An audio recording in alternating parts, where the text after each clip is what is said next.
Thank you. Good afternoon. My name is Lucy Kurtzer-Ellenbogen. I'm the director of our Israeli, Palestinian, and broader Arab-Israeli conflict programming here at USIP. Welcome. It's wonderful to see so many familiar faces. Equally wonderful, of course, to see some not so familiar faces. We hope you become familiar faces. And I know that we are all very appreciative and looking forward to the opportunity to engage today with members of the Hand in Hand school community from Israel. I'm going to introduce our panel to you just shortly, and I want them to do the work of introducing the Hand in Hand school to you, talking about what it's about, what it is, what they do. But by way of brief introduction and to sort of situate our conversation today, I believe everybody in this room is probably aware that just a couple of weeks ago now, 3 weeks ago almost, on November 29th, the Max Rain campus in Jerusalem, which is the flagship campus of the Hand in Hand school networks, and actually the photographs you're seeing on this slideshow that's running are from that campus. My colleague Britt Manzo and I were there just a couple of weeks ago, a few days after this happened, this being a particularly ugly attack on the campus of the school. Thankfully, nobody was hurt in this attack. 2 first-grade classrooms were set on fire. There was racist and anti-assimilation graffiti plastered on the walls. But I think what makes the attack particularly ugly is that this attack very explicitly targeted the very core, the very heart of what the Hand in Hand schools are about. Namely, and in brief, and again you'll hear much more about this in our conversation, the idea and reality of a society shared by Jews and Arabs in Israel. Now, again, not to in any way minimize the attack, but what one could say is that perhaps a somewhat positive byproduct of what happened in the wake of this attack was the remarkable outpouring of support that you saw from outside the school community, from Jewish and Arab communities around the school, from in fact all across the country, from politicians who also got a lot of media attention, international and otherwise, and also, as you'll hear, the way the community itself came together in the wake of this attack. And I think all of that underscores what a unique, and I don't use that term lightly, or choose to use that term lightly, we're going to have Ned comment on this from his perspective later, but the unique role that the Hand in Hand school networks plays in Israel, but in the peace building community more broadly. And so to talk more about that today, I'm thrilled to introduce and have here with us Rebecca Bardak, who is the Director of Resource Development and Strategy at the Hand in Hand schools, and can also speak from the perspective of a parent of 2 students, a first grader and a second grader, both at the Max Rain campus in Jerusalem. We also have with us Moran Ibrahim, and Imbar Shaked Vardi, who are both 9th graders at the Max Rain campus in Jerusalem. And last but certainly not least, longtime friend and associate of USIP, Dr. Ned Lazarus. Ned is currently an assistant visiting professor at George Washington University, former Peace Scholar here at USIP when he was working on his dissertation. And I think it's fair to say that there are few people out there who have the breadth and depth of expertise that Ned has on the field of Israeli and Palestinian peace building. He's done a lot of work, including some work that we're fortunate enough to do with him here at USIP on impact evaluation of peace building initiatives in the Israeli and Palestinian context. And we're going to be asking him to draw on that and to comment from that perspective, situating Hand in Hand in that broader context. So, welcome, everybody. And without further ado, Rebecca, could you start off actually and do the situating for us? What is Hand in Hand, its mission, what it looks like, what you do? Okay, great. Thank you very much. So first, it's important to understand the broader context in which Hand in Hand is situated in terms of the educational system in Israel. There's basically a tracked system by language and by communal preferences. There's a Hebrew language, an Arabic language school track. Within the Hebrew language track, there's a religious and secular track. As a parent, you have to choose which of these school choices do I want my child to go to. There's no school track which basically brings Jews and Arabs, religious and secular, together in one school framework in which they can grow up together, understand each other's histories and cultures and differences, nor to understand what their commonalities might be, and therefore no opportunity to create common ground. That's one thing when you're students, but it's much more significant when you think about the fact that these students become our citizens. In 1997, to fuse histories, religions, cultures, and we want to create something that's shared. With that started 25 kids in a first grade class in Jerusalem and 25 kids in the Galilee, Jewish and Arab. Now, 2014? We now have 5 schools throughout the country. Jerusalem is our flagship school. It goes from kindergarten through 12th grade. Last year was our 4th graduating class of 12th graders, with 620 students this year at that campus. An established school in the Galilee and in Kfar Kara, an Arab village in the Wadi Ara area, the Triangle area. Actually launches a 10-year plan of expanding our network to 10 to 15 schools throughout the country, each with a strong adult community surrounding it. Great, thank you. And I'd like to talk actually a bit more about the adult community around it and the impact on the community a little later in the conversation. What I'd like to do now actually is turn to Imba and Moran to introduce themselves, because I think having had this introduction to the school, the next question is, well, who are these students? What is sort of a profile of students who go to this school? And we'd love to hear from you about who you are, what brings you to the school, your experience. I did want to mention, if you don't mind, that we're particularly grateful for you to be here. We know you've had a packed schedule, including last night lighting the Chanukah at the White House for the White House Chanukah party.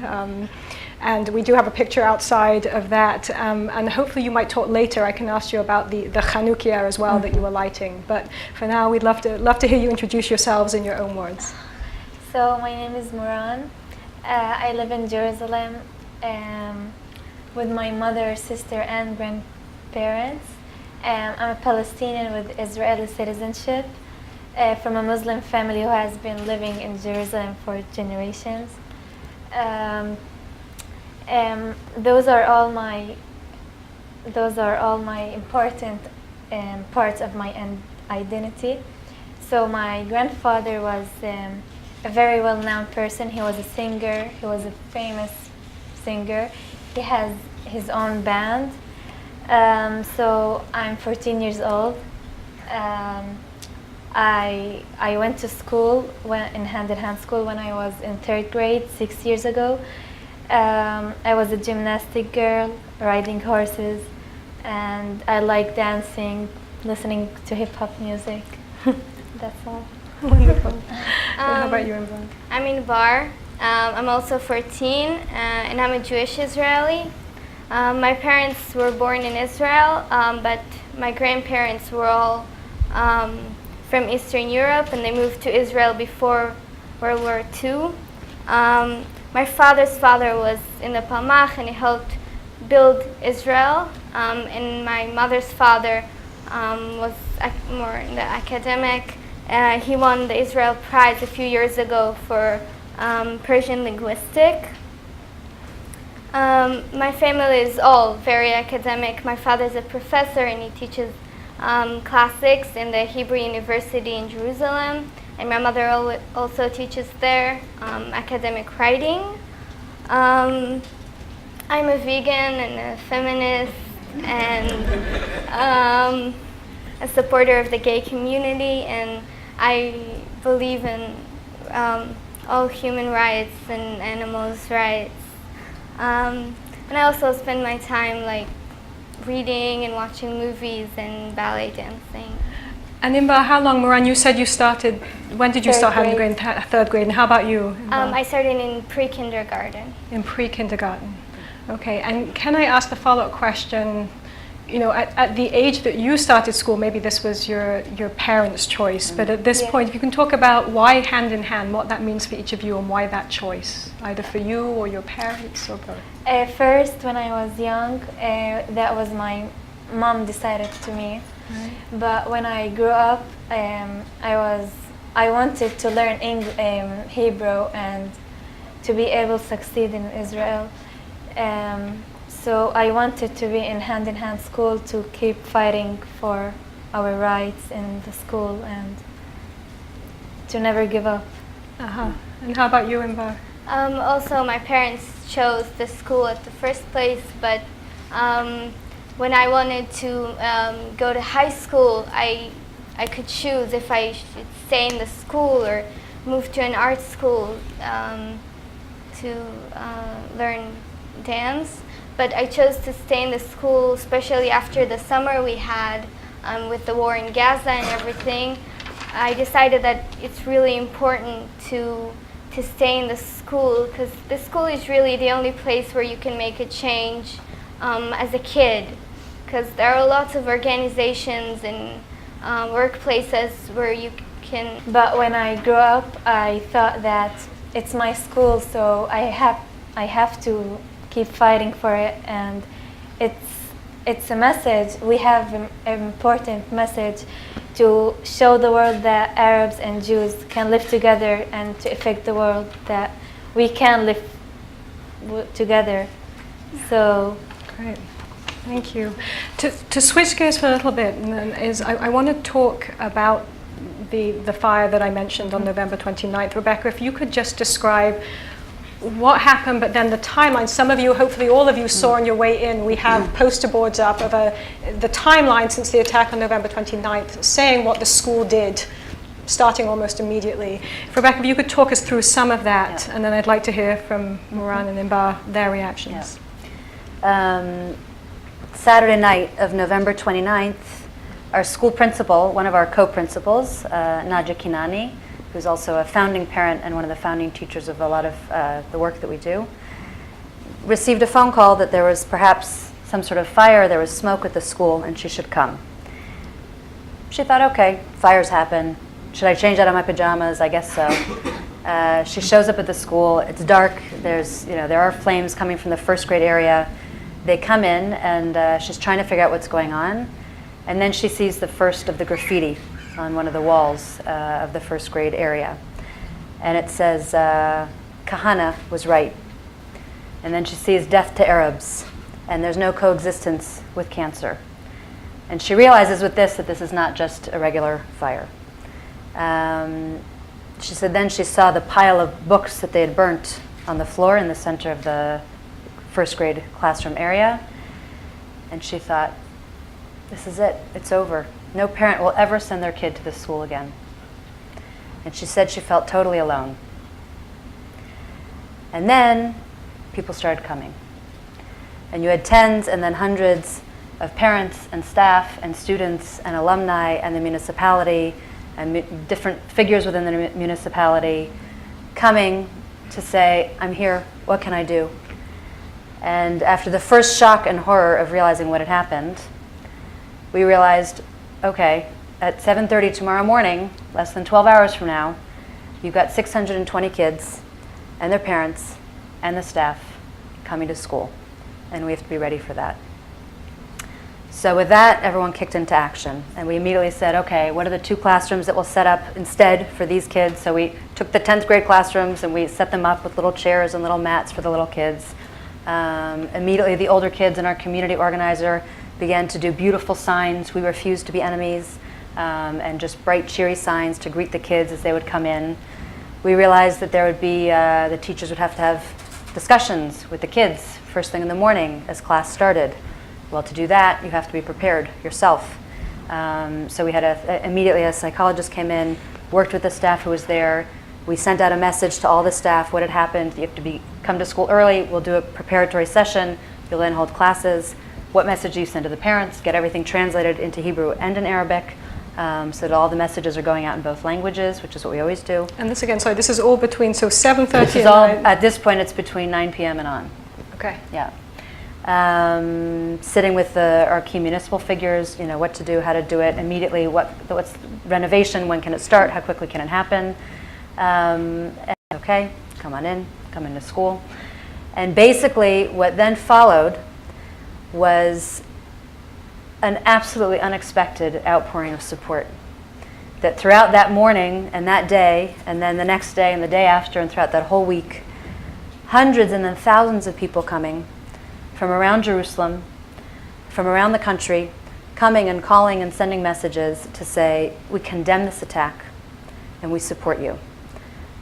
Jewish, Arab, religious, secular, an unprecedented amount of support for, on the one hand, we're public schools, we're under the government system, we're Ministry of Education schools, but still what we do is complicated in a conflict zone, and not everyone is supportive of it, and no one expected it.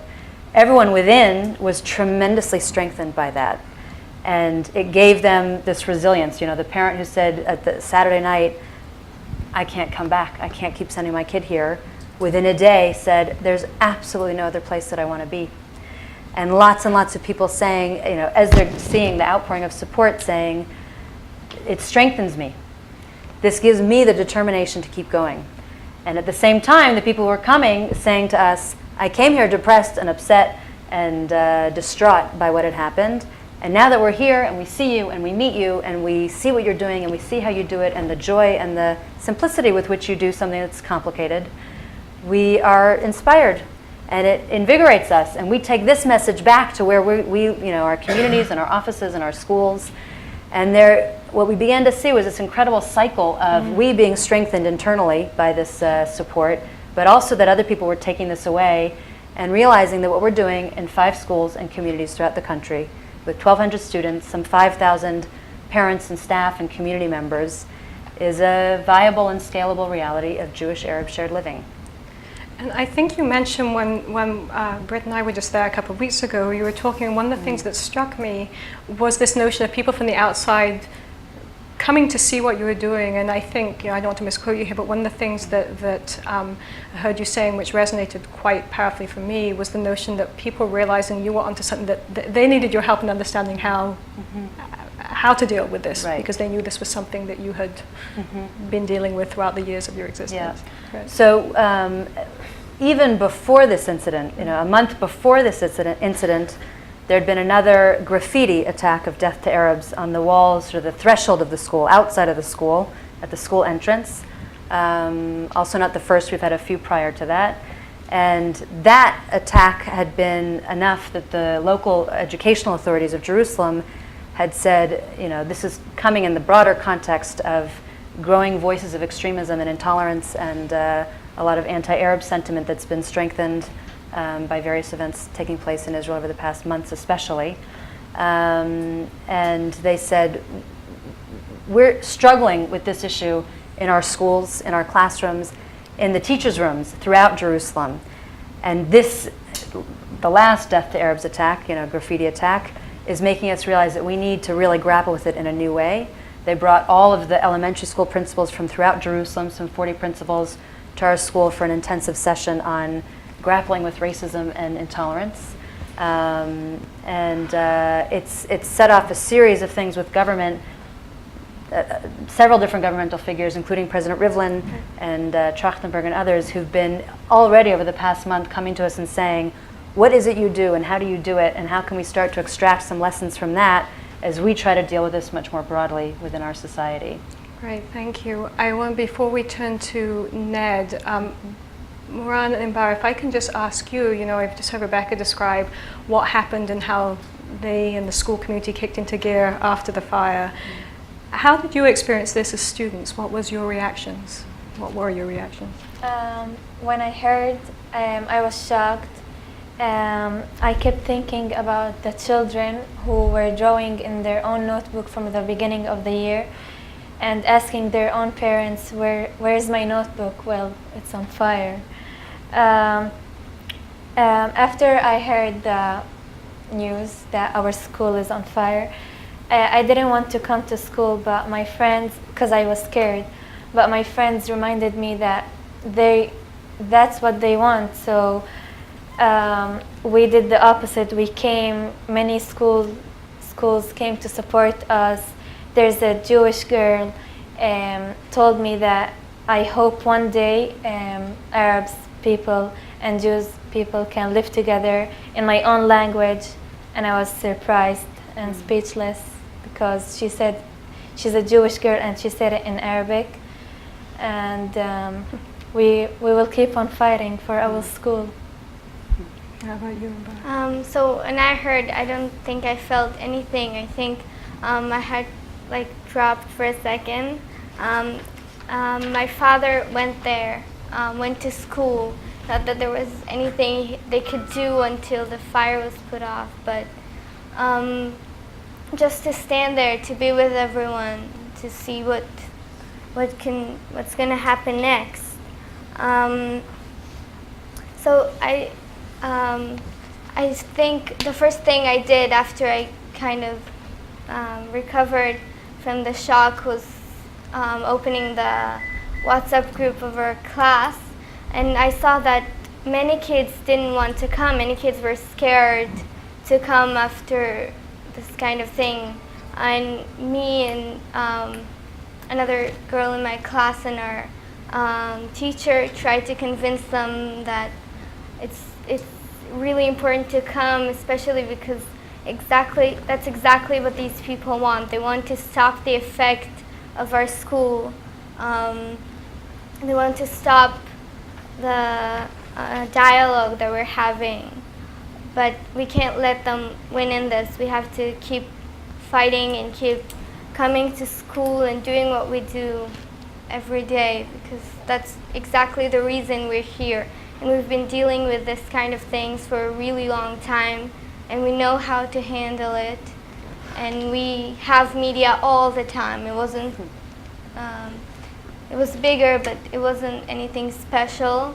And after we came to school and we saw the support, and we saw so many people from the government and people that we never thought would be on our side came and supported us. And you know, it makes you think. You, Rebecca, you had a piece up on the website, and actually I think it's out on one of the handouts we had out there. And just listening to Invar speak, one of the powerful lines I think in that piece you had, I'm just going to quote, said, "The question we asked ourselves was not why did this happen. The context of conflict in which we live provides an answer to that question on a daily basis. The question we asked ourselves was what can be done." You know, on that notion, what can be done, we've sort of talked about the broad notion of what Hand in Hand stands for and what it is. But one of the things that we've had the chance to discuss before, and I know Ned has also looked at and we've had conversations about, is, you know, it's very easy to look at projects like this sometimes and say, well, that's very nice, but how attached to reality is it? Or, you know, how much are people really grappling with the real issues and just living in a bubble?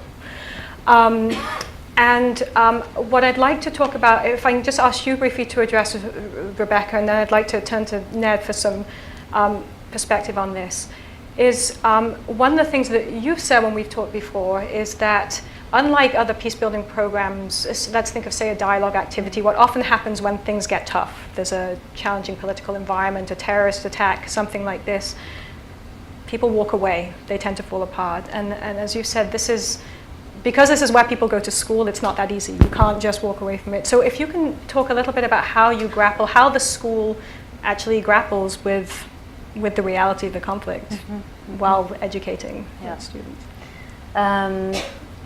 So I think first and foremost, sort of the guiding principles are we agree to disagree. It's okay to not all be on the same page. We're not trying to force everyone to come to the some sort of, you know, common agreement about the situation or what ought to be done. We allow for open, honest discussion about everything as it happens. The fact that it's a daily framework, the fact that you have a school framework where every single day you have students coming back to the classroom. We have a co-teacher model for all the younger grades of a Jewish and Arab co-teacher. So you have the language and the representation of all the things that come with that. Means that you must find a way to talk through the issues in a way that's real and honest, but will not destroy your inclusive framework. And it's something that, you know, again, as you say, that it's in many of the sort of coexistence types projects, when things are difficult, it's hard. It's hard to come together. And those are hard emotions that come, and how do you deal with that? Or there's, you know, maybe, you know, border issues of not being able to cross over. And we have to grapple with the way of how to do it. You know, there's many people who do believe in this idea of togetherness, coexistence, some sort of broader solution, but how do you make it happen? How do you implement that idea? Because we're a school where every single day you're coming back together again, you have to figure out how to do it. You have to find the way to do that. Tomorrow morning the school bell is going to ring, and you have to be ready to walk into that classroom. And that right there, based on that, with the starting factor that everyone's saying, we're committed to this and we're committed to making this happen, then everything flows from that sort of core principle. So, Ned, I know that you've looked at a lot, as I mentioned earlier, peace building programs, and very closely as well at Hand in Hand School.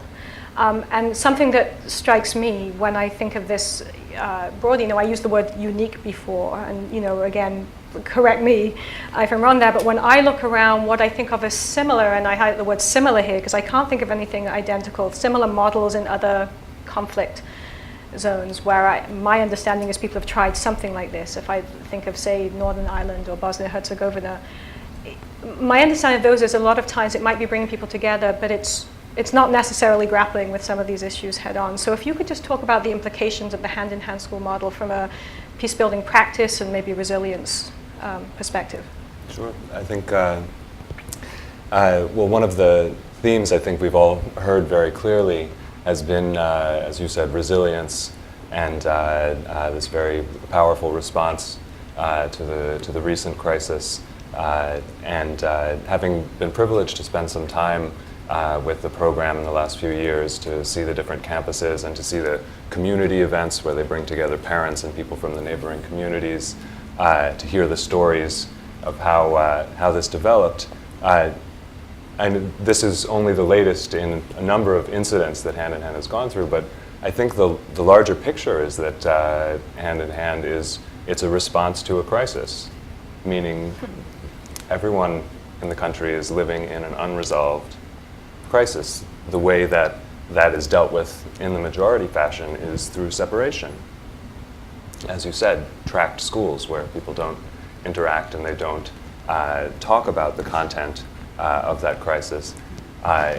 In Northern Ireland and in Bosnia-Herzegovina, two of the locations you talked about, in the post-conflict setting, there have been some integrated schools where people from the conflicting groups go to school together and they occupy the same physical space together. But in most of those cases, they don't.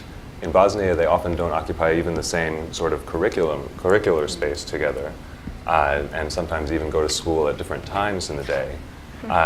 In Northern Ireland, they do go to school together, but the way they agree to disagree, according to most of the studies, is largely just not to talk about the conflict. So they learn science, they learn math, they learn that the others are human beings, they build relationships, and that's all positive, but they don't go there. They don't talk about the crisis that they live in or that their populations live in. Hand in hand, they go there. They deal with it head on. It's very open. It's very prominent. There's not a dichotomy between being together as human beings and being who you are as a Palestinian, as an Arab, as an Israeli, and a Jew. That's all dealt with very openly. I think the most remarkable example of this, you have to think about what that entails. I mean, I don't want to give the idea that this is a simple process or that this is harmonious or easy. That wouldn't be real at all. It's very challenging, it's very complex, it's messy, because that's what it means to actually engage with this reality.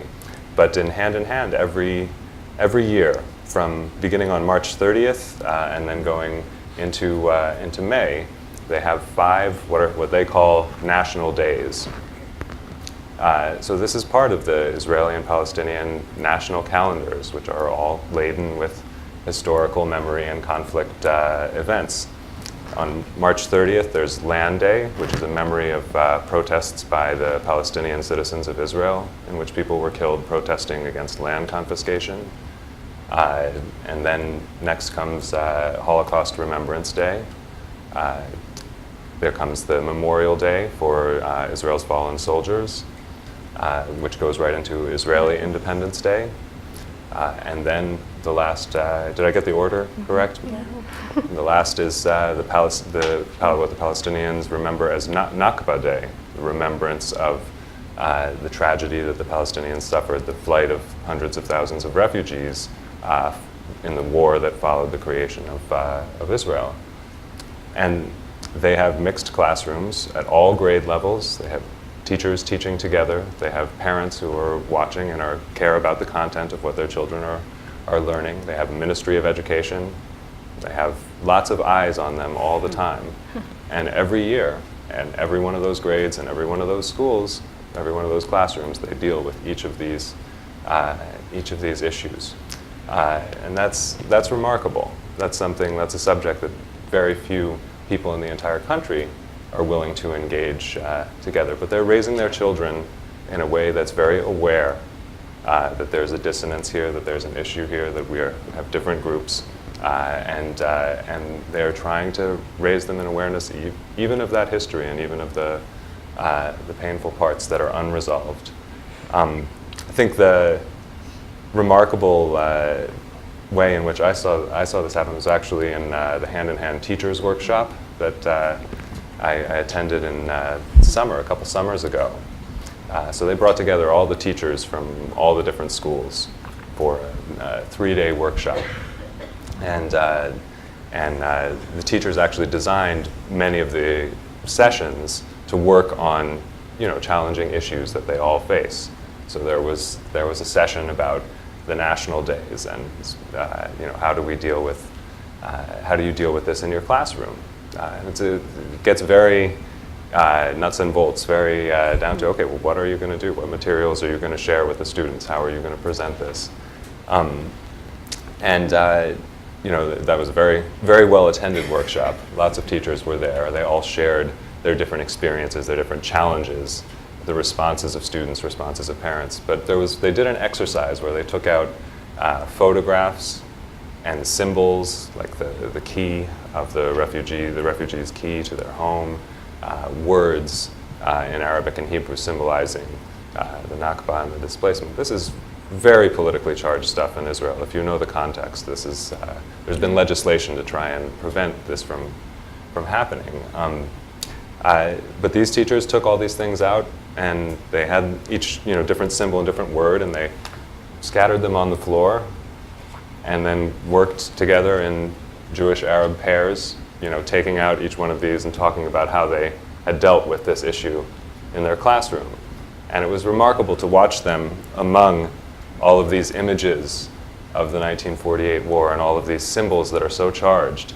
And they sat down together and picked them up, and they were just sort of wandering around with the images of the war and the narratives and the conflict all around them, together and talking about it. And it was really, it was a remarkable scene. It's something I haven't forgotten, and I thought it kind of embodied the courage that they have, the courage, and also I think for people who say this is naive, I think it's quite the opposite. They're actually engaging with the hard reality.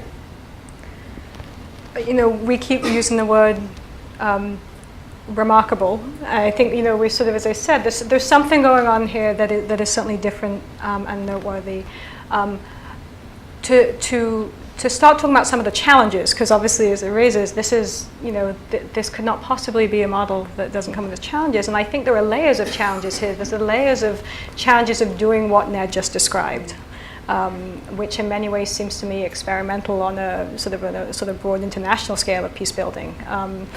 But there's also the challenge that comes with any school and all the layers of that school, right? It's dealing with those kind of conflicting narratives and identities. There's wanting it to be a place that's academically challenging and rigorous. There's dealing with teaching bilingually. I mean, you have all these layers of challenges. So, Rebecca, if you could talk about, I mean, I maybe have named just some of them, maybe there are others, and how you begin to address some of those. First of all, it's a school. The schools are schools, and we're under the Ministry of Education. So the first challenge is providing a top-notch academic experience and doing it within the Ministry of Education system and using that curriculum. And then, what do you add to that? How do you build on top of that? How do you develop what's become sort of a co-teaching model of a Jewish and Arab co-teacher working together? How do you deal with religion? So obviously in Israel you have the Jewish calendar as the primary calendar. We've got kids who are Muslim and Christian and Jewish, and the core guiding principles of the hand-in-hand framework are that we should be equal and bring in everything, so we do all the holidays. Don't worry, we have the same number of days on as off. How do you teach art and music and the things where you can bring in different cultural perspectives? And of course, how do you teach history? And how do you talk about current events? And for us, it's really a question of, as Ned points out, this is how we deal with the conflict. The choice of the parent. No parent ends up at this school by accident. You choose it as a way of basically giving you agency to choose something else in the reality in which we live, and to make a personal decision and choose a path that is basically building something together. I'd say with our Ministry of Education officials, the relationships in the beginning of sort of working with them as we've established any one of our schools, it's often a slow process. They start off a little suspicious. What is this about? You're outside of their bureaucratic boxes of tracking, and we're outside of the social constructs and the social boxes in which we all live. And then what we find over and over and over again is that with time, as we start to work with them, they have become our biggest fans. And the work that we do is, as you say, fully understood, fully known, what we do, how we do it, what's the spirit of it, what's the content of it.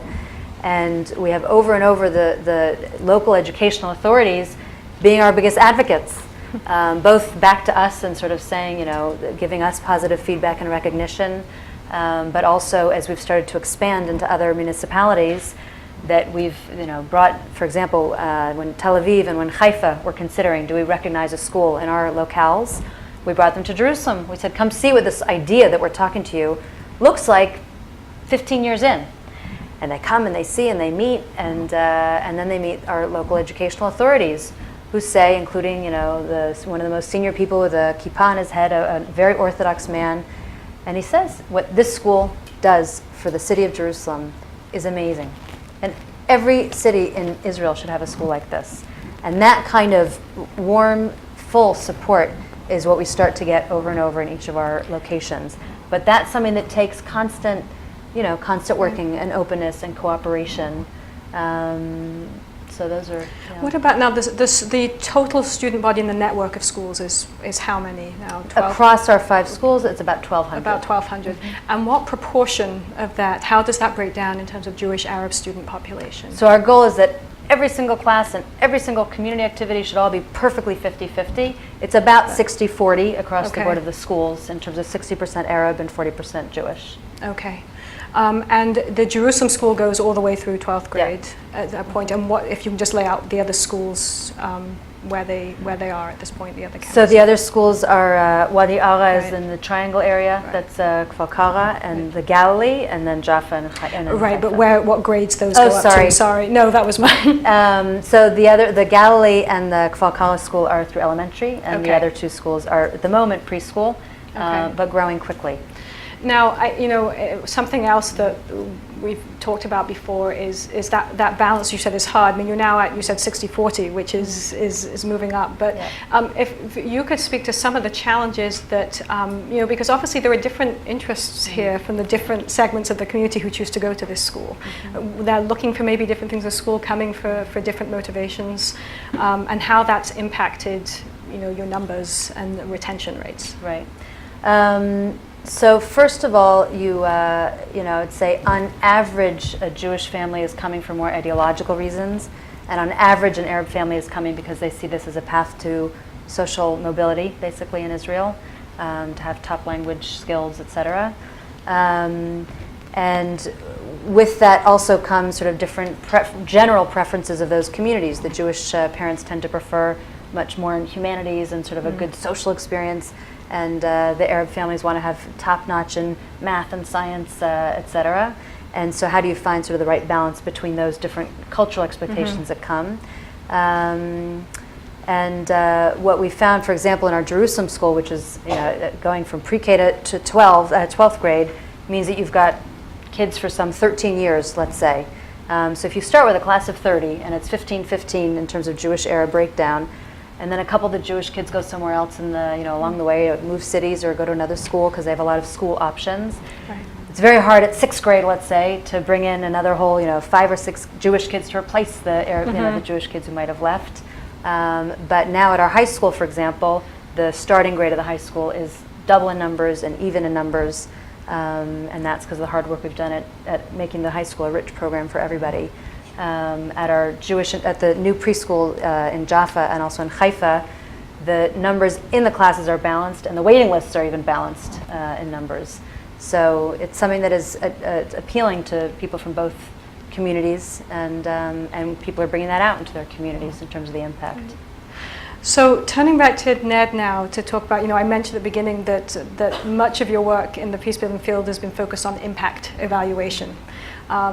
So when you have looked at the hand-in-hand school the way you have, and again in the context of other endeavors you've looked at, what have you seen, and what have others who've looked at this seen in terms of the impact this structure and system is having both on the student level and maybe on the broader community level? And then of course I'd like to hear from Inbar Moran about the impact you would describe it as having on you individually. But Ned, if you could just say a little bit about that. Sure. I think what we've heard is that they have a strategic vision. Mm-hmm. Really, it works at multiple levels. So you have the level of the school itself, and there you're looking. If you're asking about impact, you would say, okay, what's the impact on the students? What added value comes to students going to this kind of school instead of going to normal separate schools and then perhaps participating in a peace education program outside of school? And what I found very quickly is that you don't just look for impact actually among the students, but among the teachers and the way that they have to teach together, and that they have to teach this content that's looking at both histories and both narratives, as well as the parents, I think, were mentioned many times. So the circles that are impacted by each school actually grow in that sense.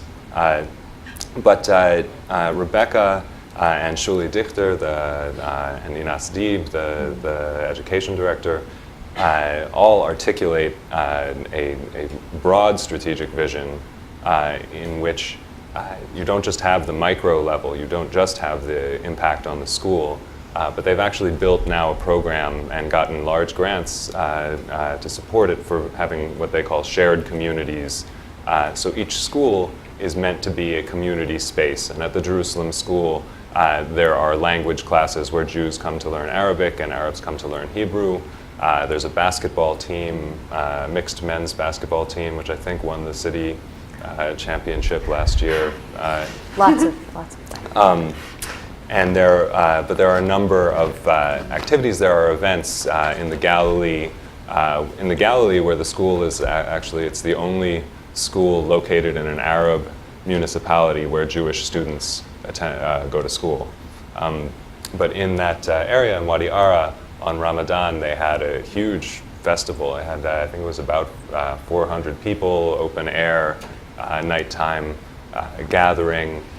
Took people on a tour of al-Fahim afterwards, and al-Fahim it's one of the places in Israel where the majority of Jewish Israelis would never even think of going, but they went to enjoy nightlife there in al-Fahim.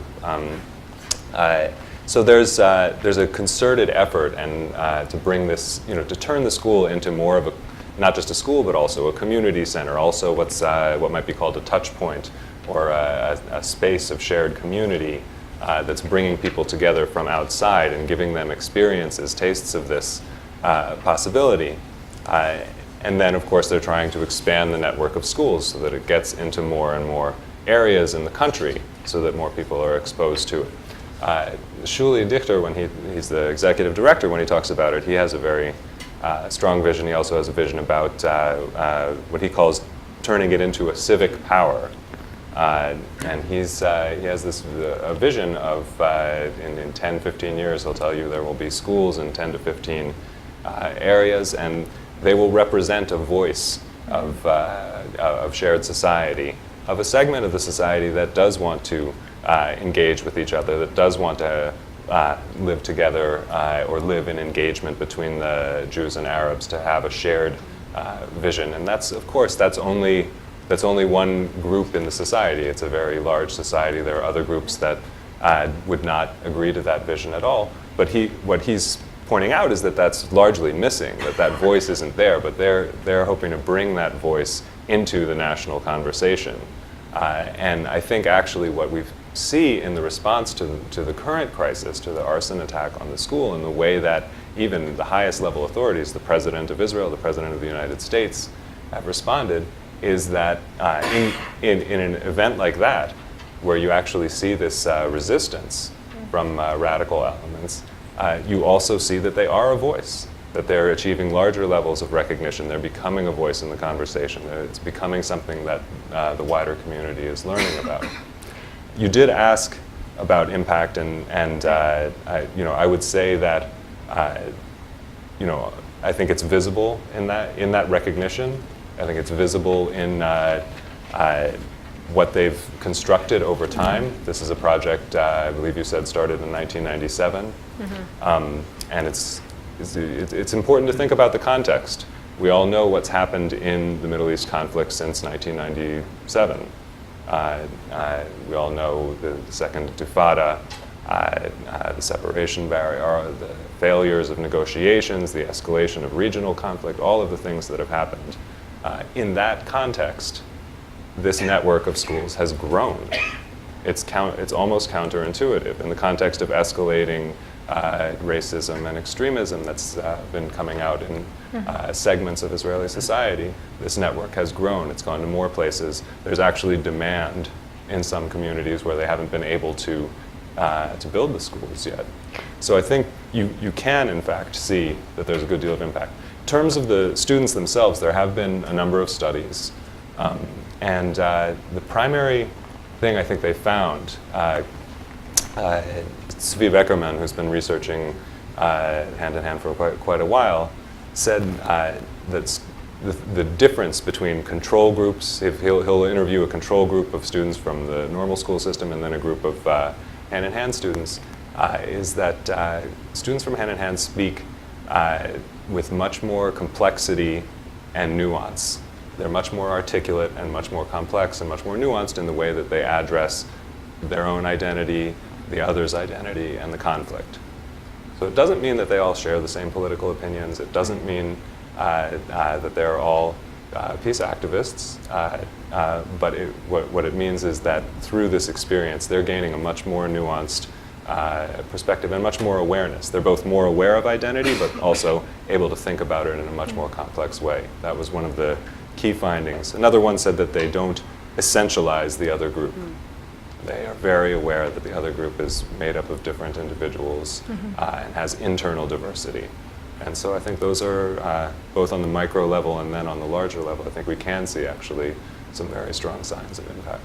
Thank you. Now, on that note, not essentializing, you've just heard lots of us talk about you and what other people have said about you. So I'd love to hear on this issue of, Ned was talking about the school and the reactions from the community outside the school. How is it for you when you interact with your friends or members of your community who are not part of the hand-in-hand school? What is that experience like for you? Well, some people really support. Some people are really excited when I tell them I go to this school. The first reaction is, oh, cool, so you know Arabic and you can speak and can you write my name? But there are people, since the summer, since the war in Gaza, sometimes I'm scared to say that I go to this school because people react badly, and they think that they think that it's crazy or that it's weird or that I'm learning with enemies or that I'm friends with, that if I'm friends with one Arab person, I'm supporting terrorists, and which is just not true, because like in every society there are good people and bad people, and it's not that all the Arabs are terrorists, and it's not that all the Jews are, well. Right. And how about for you, Moran? Also, my friends are excited that I learn in hand. So, they're so excited that I speak Hebrew and what Inbar said. But outside of the school, sometimes I am afraid to speak Arabic, even on the phone, because I'm afraid. So, but in the school, inside of the school, we have something to share with other, and I feel myself inside of the school, so it's safer. If I can ask one more question, I want to throw open to the many questions I know that we must have from the audience. But just, you've heard lots of descriptions of your school as doing something unique. And on the other hand, one of the things that when Britt and I were there, we remarked at the time on the campus that one of the things that you really notice about the school is it feels like a school, right? It feels like any school. You go to school and it's you recognize it. And then you stop. For someone like me coming in from the outside, you stop and you realize that this is something different going on, the way that Rebecca has described it in that particular context. When you are there, and you both have now been there for a number of years, do you feel like you're aware constantly on a daily basis that this is something different? Or does it just feel like school and normal to you? Usually it just feels like school. Feels like the place that your parents force you to go to and wake you up at 7 in the morning when you could get a few more hours sleep. And they force you to sit in class for 8 hours a day and learn about things you don't really care about. We should have started with this question. After since people started talking about us on the news and asking us how does it work with the languages and how does it work with religion, and we start to see that outside of the school people see us as different, and we start to see ourselves as different. Moran, would you agree with that? Or do you have Yes, Yeah. totally. I think our school is special, of course. Not all the people agree with us, but I think we do the right thing, that we can make different people share together something. So yes, I agree with Inbar. Well, thank you. Can I actually just add yes, one thing on the please. community stuff? Of course. Just to articulate a little bit more about the community work, because what we realized a few years ago, this idea of expanding the network wasn't just about schools. A core issue there that we were thinking a lot about was you can't dump solving this broader conflict on the shoulders of 12, or in this case 14-year-olds. It's not realistic, it's not feasible. We certainly can't wait for them to become the 55-year-olds to become the decision makers. It's got to be upon the shoulders of the adults who lead the way, who make this viable. And with that, we began in a very concerted and conscious process of institutionalizing the communities around each of the schools. Naturally, as in most schools, there's some sort of community activity that takes place by adults, by parents, but it sort of comes and goes depending on who's the eager parent to lead some sort of process. Mm-hmm. What we realized is each school has to have a strong adult community that's organized, that has a combination of, one could say, being and doing of community. Fun activities, excursions, picnics, just enjoying being together, but also doing. Learning language, learning in particular for Jews to be learning Arabic, because that's where most Arabs know Hebrew. Dialogue groups, text study, and when necessary, social action to have an opportunity to respond to what's going on around us. Let the schools be schools, even within all the unusual things that we're doing, and let the broader process of social change be led by adults who are the ones responsible to make this path a broader path, and then amplify that out.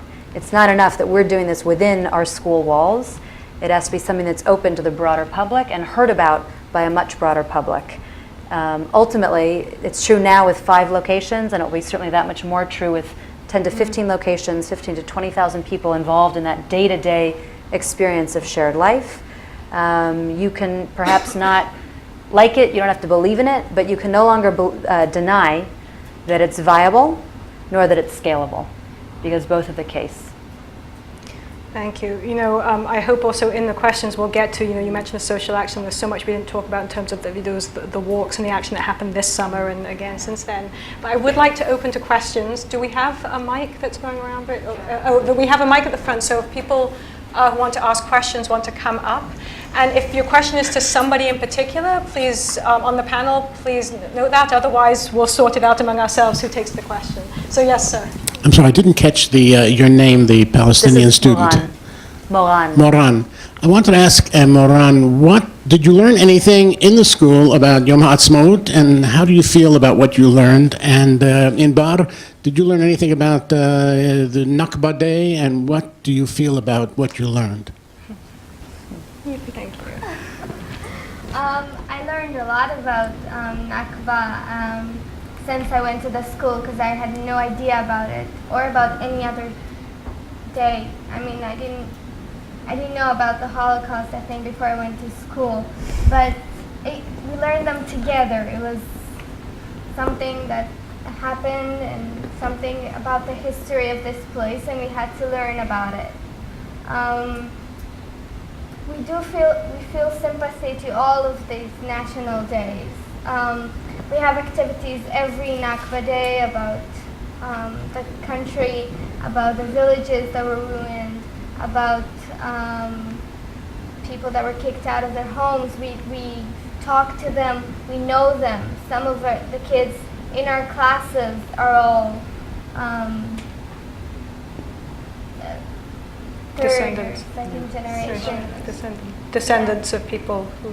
Yeah. So we feel sympathy.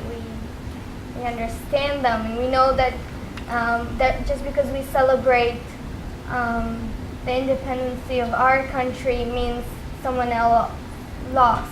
In every war, if one side wins, the other side has to lose, and we know that, and we understand that. I also learned a lot about Jews. Shoah. The Holocaust. Holocaust, yes. When they feel sorry, we feel sorry for them. When they're happy, we celebrate. We share everything together when we learn together. So, of course, I learned a lot about the Jews. Howard. Thank you. Thank you, and welcome. It's great to see you. I saw you on the video with the president last night. I thought that was terrific. So, Ned, you talked a little bit about impact, and one aspect of impact is what the future holds for the kids who graduate from this program. You didn't talk about that.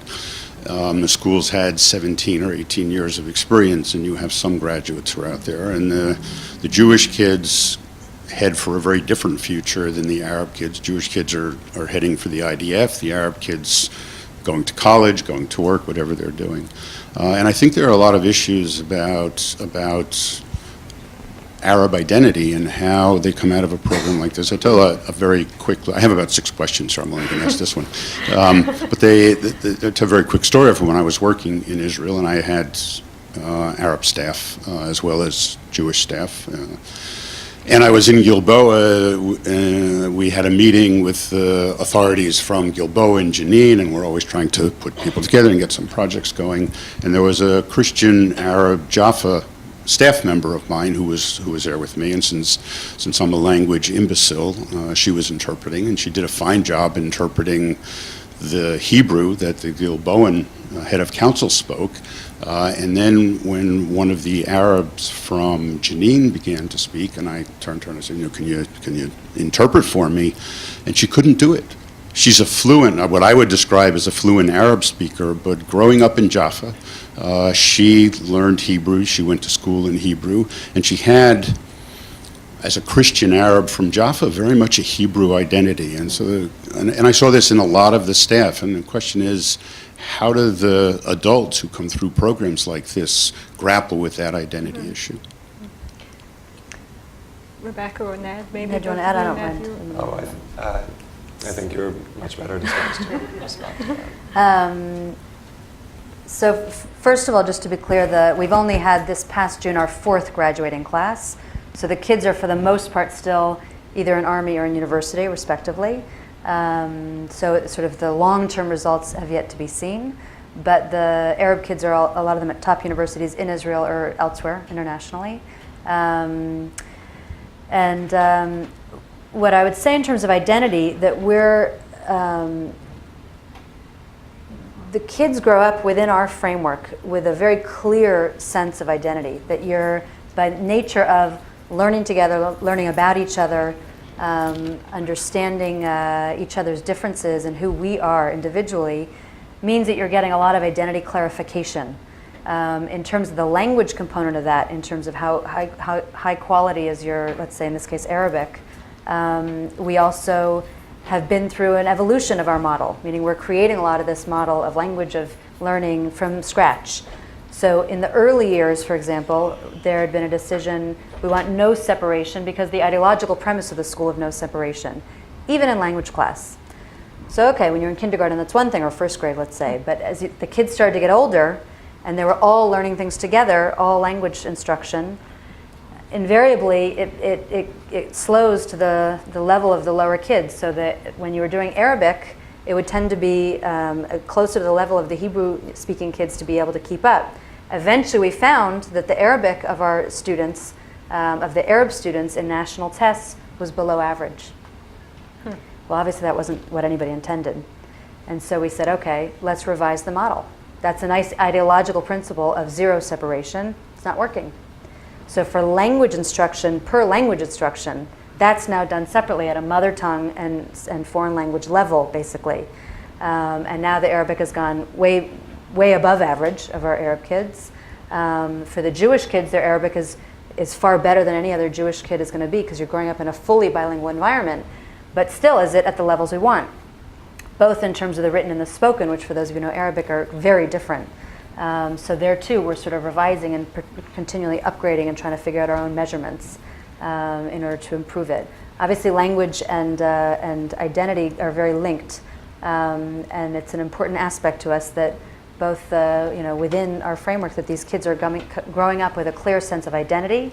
The research shows, as Ned's mentioned, our kids are growing up with many kids in Israel in a homogenous framework will grow up with an essentialist understanding of identity, that they see people as Jews and Arabs as essentially different, fundamentally different at some, almost like different types of human beings level.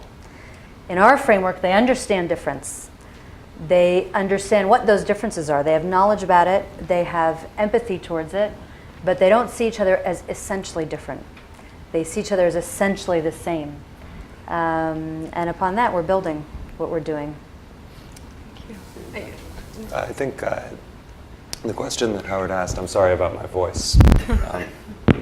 The question that Howard asked is an important one. It just brings up the challenge of what they're doing. I mean, this is a fundamentally asymmetrical context. These are societies that are different, they're structured differently, culture is different, and because of the conflict, there are these very stark divergences, such as the Jewish kids being drafted into the military at 18 and the Palestinians not. And having looked at other programs that work with youth, this is a tremendous challenge. Youth who have been very active in peace building for a number of years, who have been very dedicated, are now forced to join not just separate contexts, but to be part of the conflict and to represent sort of the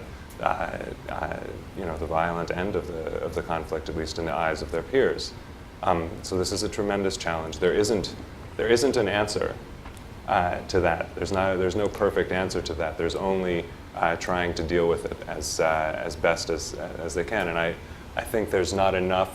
I think there's not yet a critical mass of their alumni to look at that. But I think it's a very important question: is how they will give them the forums to try and deal with that, to try and talk through it. It's inevitable and it's very difficult. But this is part of the challenge they take on by being willing to integrate their education and have their kids grow up together in a fundamentally asymmetric context. One more item on that.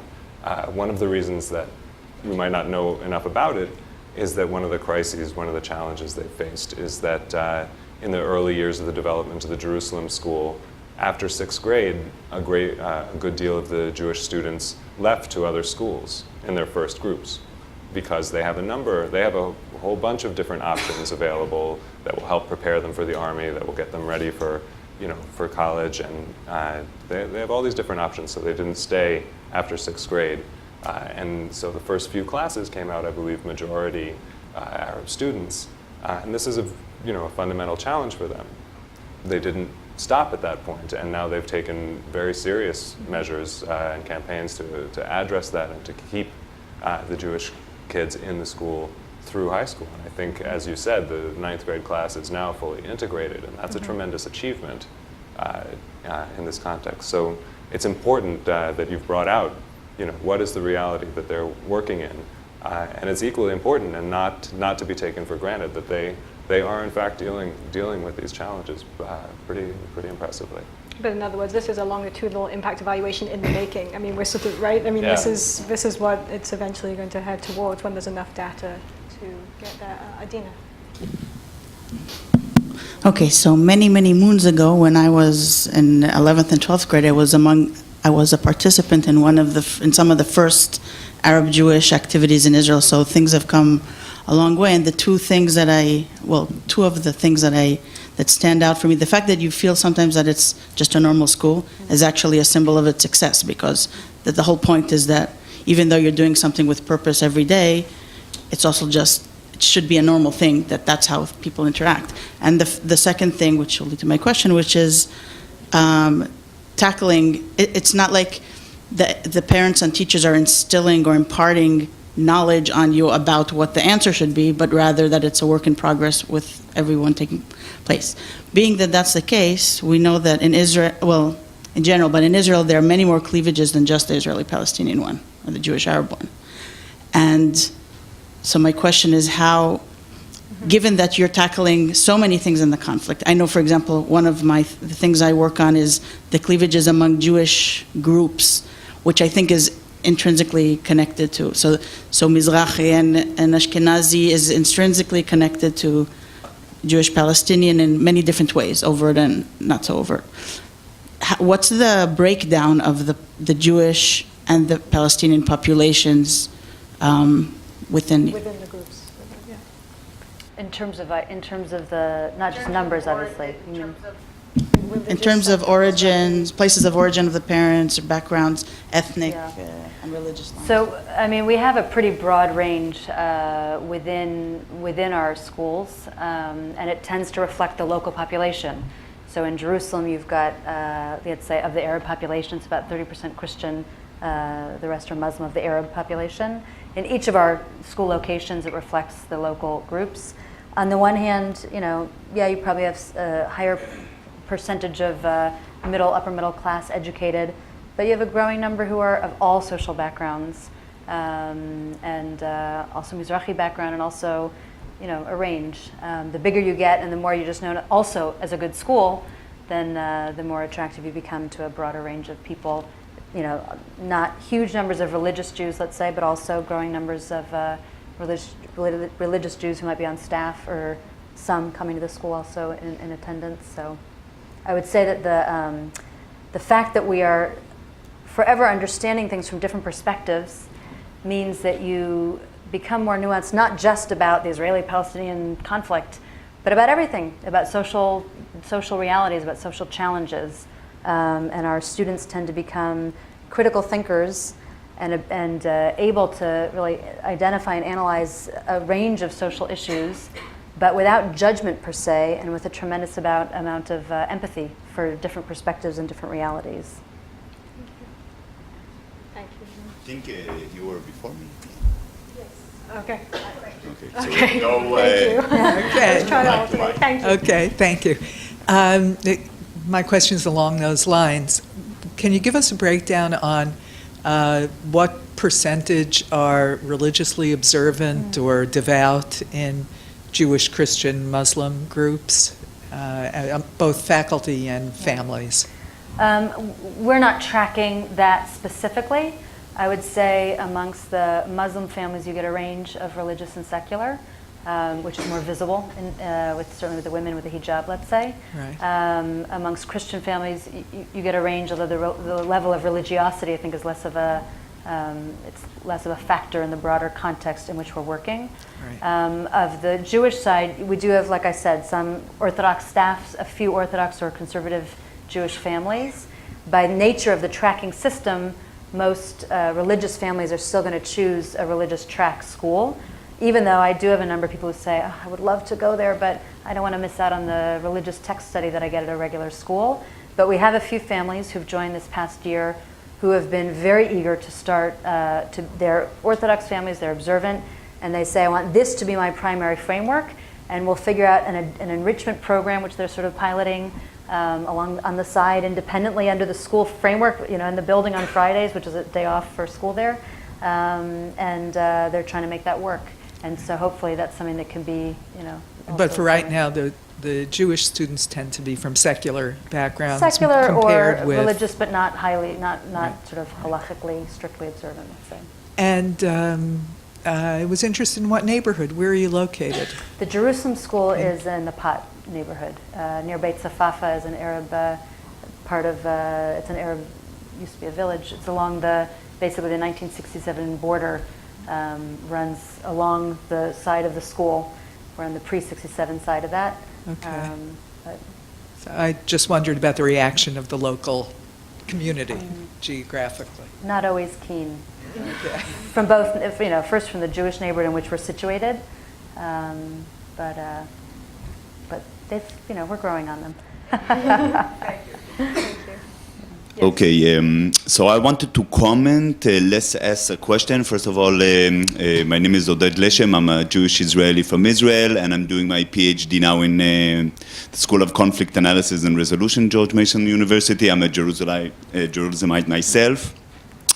And I just wanted to remind us that there are forces that are trying to stop these kind of initiatives, both in the political arena and in the social arena. So these kind of beautiful initiatives, the schools and other Palestinian/Arab Jewish partnership programs are trying to be shut down by either political forces or by just the public.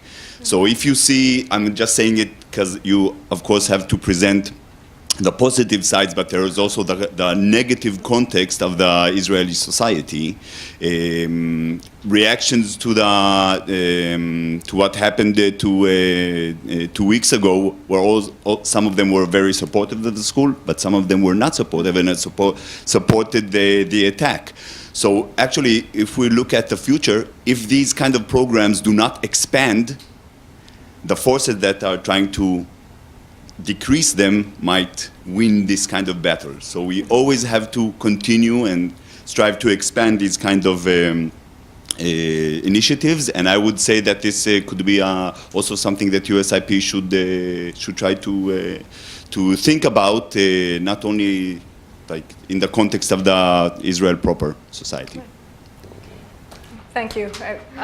Sorry, Ned, you wanted to jump in there. No, I think what you're saying is what you're saying. I think also dovetails with what you asked. I mean, this does not in itself reach the entire society, and it doesn't in and of itself change the conflict. But I think rather than imagine that they can go from 0 to 100%. It's more actually important to look from reality that this has been built up from the ground and that it's grown. Increasing support for it is very important. I had a very interesting focus group with people exactly the same age as Inbar and Moran just a few months ago at a normal Jewish Israeli school in Jerusalem, in West Jerusalem. Ninth graders, I asked them, some different questions. What do they know about Arabs? What do they think? What do they think about the conflict? These kinds of questions. And I expected, actually, because of all of the negative things that we've heard, I expected to hear some very hostile opinions. And there were a couple of people. There were 15 kids in the group. There were 2 of them that had very hostile opinions towards Arabs and thought they shouldn't be in the country. But the majority did not, and the majority of the students there was sort of mixed between feeling threatened and things like that, but also saying no, but there are good people and bad people. And I asked them, do any of you know an Arab person your age? And none of them, not one. Some of them knew someone who worked with their father or something like this. No one knew someone their own age. I asked, would you like to meet someone your own age? And all of them, except the two that I mentioned previously, said yes, they really would. And I said, do you know any ways to do that?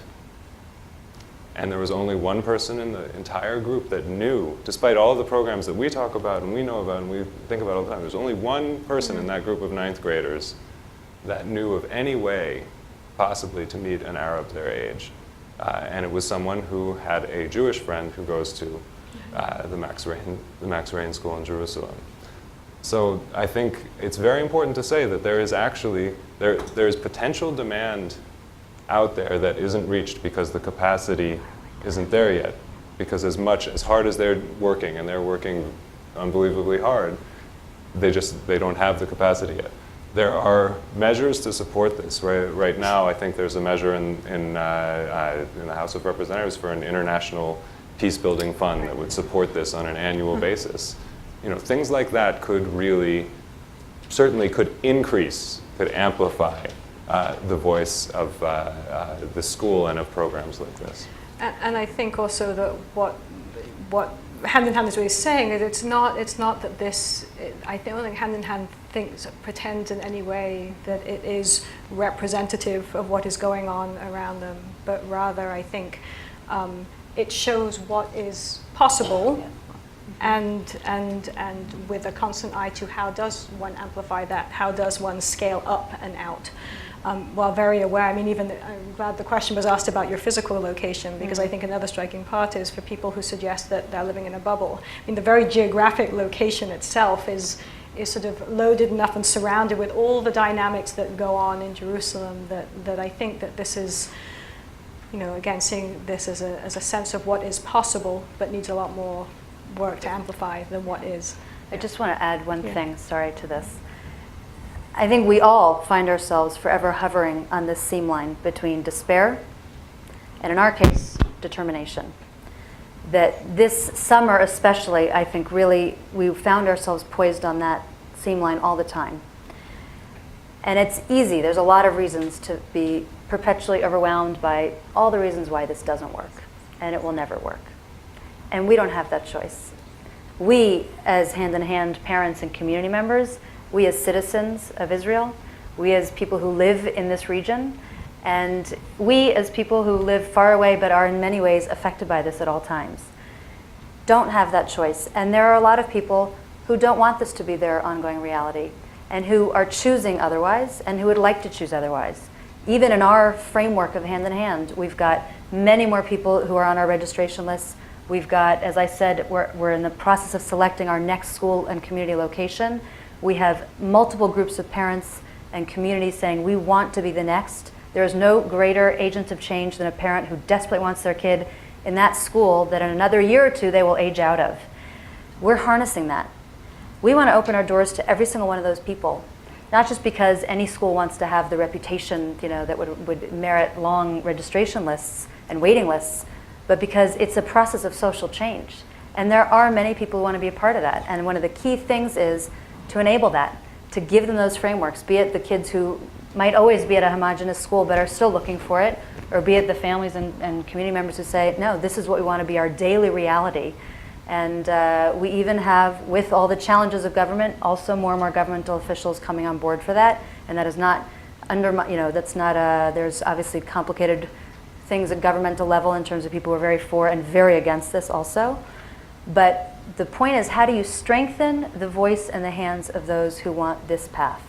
And that's what we're doing every day. And I cannot stress it enough, because when we give in to the despair about this, we basically accept that that's the reality. And for those of us who live it, we can't accept that. In the interest of time, it looks like we have 3 more questions. So what I'd like to do is take all 3 questions together, and I'll make sure we take notes of what they are and then answer them all that way. So. Great. I wanted to ask Imbar and Moran a question. You said Moran said that it takes her an hour and a half to get to school. So I'm assuming you have to go through some checkpoints. So you have to get up early and go through them, or not? No. Okay. Public bus, right, or public, public traffic. Traffic within. He's got that. So you live How far away from the school? Half an hour, but I take the public bus. Ah, okay. Okay. So this is, thank you for clarifying. So Ambar, in 3 to 4 years, you may be at a checkpoint where you will hold Moran from entering or moving. And what I would like to ask is the following. This may or may not happen. Is the school preparing you to either process that possibility or to think through what kind of options would you have if that happens? Well, first of all, I know personally that I'm not gonna go to the army in any way. I mean, no So way. that's it. But we do talk about it. We do think what options do we have if we don't go? Because there aren't many.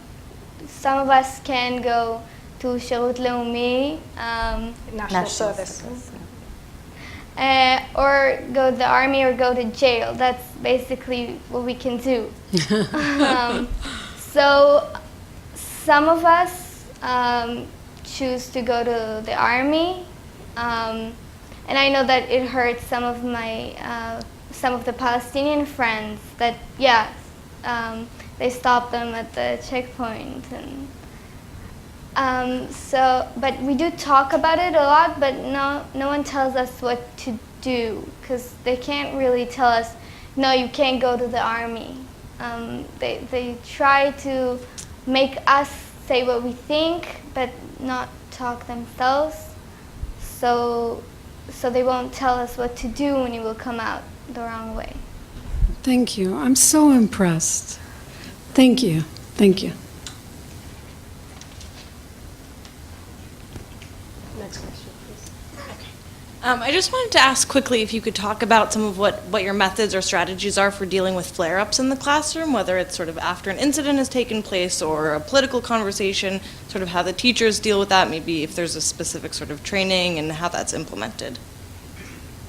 And if we can just take this last question, then we'll answer this question. I'll definitely keep it brief. I'm interested in learning more about your community outreach projects that you briefly talked about.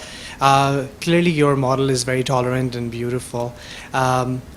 Are there any initiatives to build partnerships, particularly academic partnerships, in other schools who can possibly adopt the same model so that it could be a widespread message instead of being limited in just hand-in-hand model? Thank you.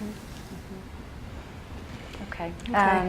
So brief responses, and then, we've been doing this for 15 years, so I'm happy to answer questions afterwards for those of you who want.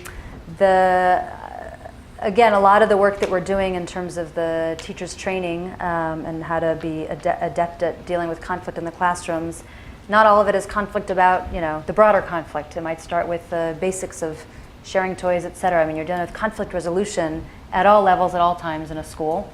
And so it's just part of a continuum in many ways. And it's built into what we do. Even your co-teaching model of a Jewish and Arab co-teacher, forget about Jewish Arab, but then the fact that you're co-managing a classroom, and then you're often doing it where one teacher speaks both languages and the second teacher will speak one language. And then on top of that, you're dealing with representation. And then on top of that, you're dealing with the broader reality in which we live. So a lot of it's sort of core principles of sitting down, working it through, talking it through, but also giving guidance to that, allowing for first kind of the processing outside of your professional role standing in front of a classroom, and dealing with the emotional side of what a lot of this is about, and preparing people for those discussions. Again, this is the core idea behind this basic guiding principle that might sound very simplistic. We can agree to disagree. Because if you say everyone has to come to a point of agreement, then you can never go home from the classroom to try to get everyone on the same page. Once you say we're allowed to have different opinions, and we're allowing for the honest discussion, expression, and listening and hearing of that, even if you don't agree, and sometimes they can get to be heated arguments. But that's a principle that can take you pretty far, especially when you're built upon these two core ideas of common citizenship and common humanity. The other question about the community outreach, I'm sorry, remind me of your question again. Oh, about partnerships. A lot of our energy is definitely sort of within the day-to-day and making sure this works and expanding this to more places. The partnerships that we're building with the municipalities start to have impact also on the other schools in varying ways, not always so direct, but the way that it starts to influence the way the municipal figures see a lot of things. And I think a lot of our idea of the influence is really about doing what we do well and amplifying that out. And then that sets an example that other people can learn from. Partnerships are intensive, and to do them well, it takes another set of resources. But we do have various partnerships that we do at different levels with other schools, with other institutions, between students, between teachers. And there's now a lot more of demand for that with what's going on. So we'll continue, I'm sure, to do more of that. Yeah. We have gone over time, and obviously there's so much that we still haven't covered. I want to thank you all for coming. I particularly want to thank all of our panelists. And Inbar Moran, I just learned that there was actually a lottery to decide which students got to come to school. So we're very glad that you both won that lottery. I hope it's good, a good experience for you, and thank you.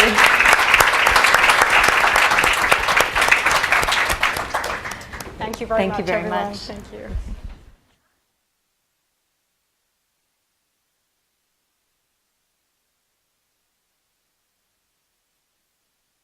Rebecca, could you start off actually and do the situating for us? What is Hand in Hand, its mission, what it looks like, what you do? Okay, Great. Thank you very much. So first, it's important to understand the broader context in which Hand to Hand is situated in terms of the educational system in Israel. There's basically a tracked system by language and by communal preferences. There's a Hebrew language, an Arabic language school track. Within the Hebrew language track, there's a religious and secular track. As a parent, you have to choose which of these school choices do I want my child to go to.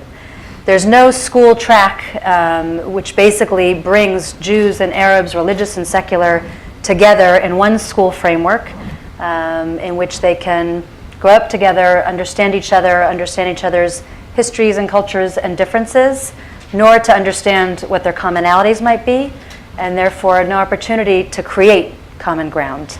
That's one thing when you're students, but it's much more significant when you think about the fact that these students become our citizens.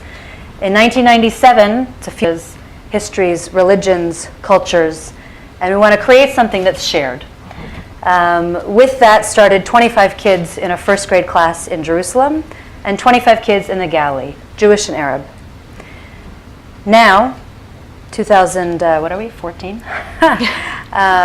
We now have 5 schools throughout the country. Jerusalem is our flagship school. It goes from kindergarten through 12th grade. Last year was our 4th graduating class of 12th graders, with 620 students this year at that campus. An established school in the Galilee and in Kfar Kara, an Arab village in the Wadi Ara area, the Triangle area. Actually launches a 10-year plan of expanding our network to 10 to 15 schools throughout the country, each with a strong adult community surrounding it. Great, thank you. And I'd like to talk actually. Thank you. Good afternoon. My name is Lucy Kurtzer-Ellenbogen. I'm the director of our Israeli and Palestinian and broader Arab-Israeli conflict programming here at USIP. Welcome. It's wonderful to see so many familiar faces. Equally wonderful, of course, to see some not so familiar faces. We hope you become familiar faces. And I know that we are all very appreciative and looking forward to the opportunity to engage today with members of the Hand in Hand school community from Israel. I'm going to introduce our panel to you just shortly, and I want them to do the work of introducing the Hand in Hand school to you, talking about what it's about, what it is, what they do. But by way of brief introduction and to sort of situate our conversation today, I believe everybody in this room is probably aware that just a couple of weeks ago now, 3 weeks ago almost, on November 29th, the Max Rain campus in Jerusalem, which is the flagship campus of the Hand in Hand school networks, and actually the photographs you're seeing on this slideshow that's running are from that campus. My colleague Britt Manzo and I were there just a couple of weeks ago, a few days after this happened, that this being a particularly ugly attack on the campus of the school. Thankfully, nobody was hurt in this attack. 2 first-grade classrooms were set on fire. There was racist and anti-assimilation graffiti plastered on the walls. But I think what makes the attack particularly ugly is that this attack very explicitly targeted the very core, the very heart of what the hand-in-hand schools are about. Namely, and in brief, and again you'll hear much more about this in our conversation, the idea and reality of a society shared by Jews and Arabs in Israel. Now, again, not to in any way minimize the attack, but what one could say is that perhaps a somewhat positive byproduct of what happened in the wake of this attack was the remarkable bit more about the adult community around it and the impact on the community a little later in the conversation. What I'd like to do now actually is turn to Imbar and Moran to introduce themselves, because I think having had this introduction to the school, the next question is, well, who are these students? What is sort of a profile of students who go to this school? And we'd love to hear from you about who you are, what brings you to the school, your experience. I did want to mention, if you don't mind, that we're particularly grateful for you to be here. We know you've had a packed schedule, including last night lighting the Chanukah at the White House for the White House Chanukah party. And we do have a picture outside of that. And hopefully you might talk later. I can ask you about the Chanukah as well that you were lighting. But for now, we'd love to hear you introduce yourselves in your own words. So my name is Moran. I live in Jerusalem with my mother, sister, and grandparents. I'm a Palestinian with Israeli citizenship from a Muslim family who has been living in Jerusalem for generations. Those are all my important parts of my identity. So my grandfather was a very well-known person. He was a singer. He was a famous singer. He has his own band. So I'm 14 years old. I went to school in hand-in-hand school when I was in 3rd grade 6 years ago. I was a gymnastic girl, riding horses, and I like dancing, listening to hip-hop music. That's all. Wonderful. How about you, Imran? I'm Inbar. I'm also 14, and I'm a Jewish Israeli. My parents were born in Israel, but my grandparents were all Full outpouring of support that you saw from outside the school community, from Jewish and Arab communities around the school, from in fact all across the country, from politicians who also got a lot of media attention, international and otherwise, and also, as you'll hear, the way the community itself came together in the wake of this attack. And I think all of that underscores what a unique, and I don't use that term lightly, or choose to use that term lightly. We're going to have Ned comment on this from his perspective later, but the unique role that the hand-in-hand school networks plays in Israel, but in the peace-building community more broadly. And so to talk more about that today, I'm thrilled to introduce and have here with us Rebecca Bardak, who is the Director of Resource Development and Strategy at the Hand-in-Hand Schools, and can also speak from the perspective of a parent of 2 students, a 1st grader and a 2nd grader, both at the Max Rain campus in Jerusalem.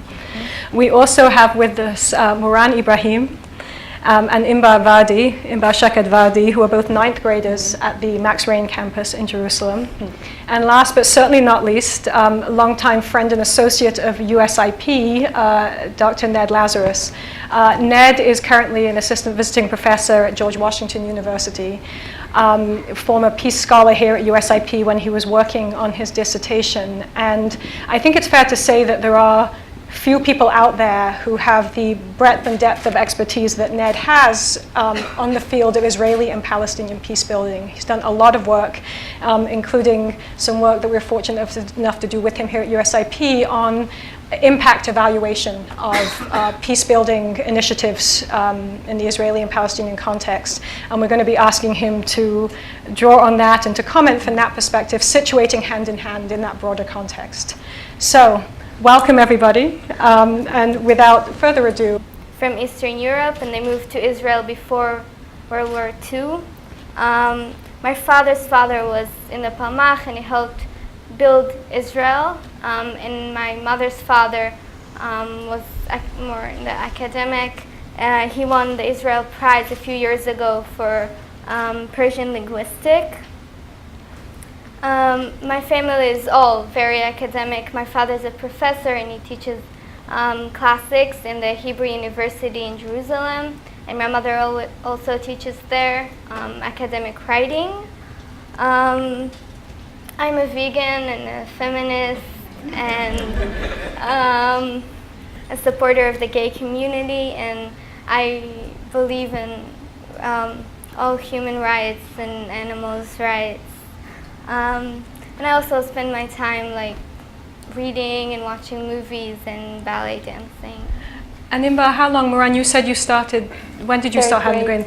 third grade, and how about you? Imba? I started in pre-kindergarten. In pre-kindergarten. Okay, and can I ask the follow-up question? You know, at the age that you started school, maybe this was your parents' choice, but at this point, if you can talk about why hand in hand, what that means for each of you and why that choice, either for you or your parents or both. First, when I was young, that was my mom decided to me.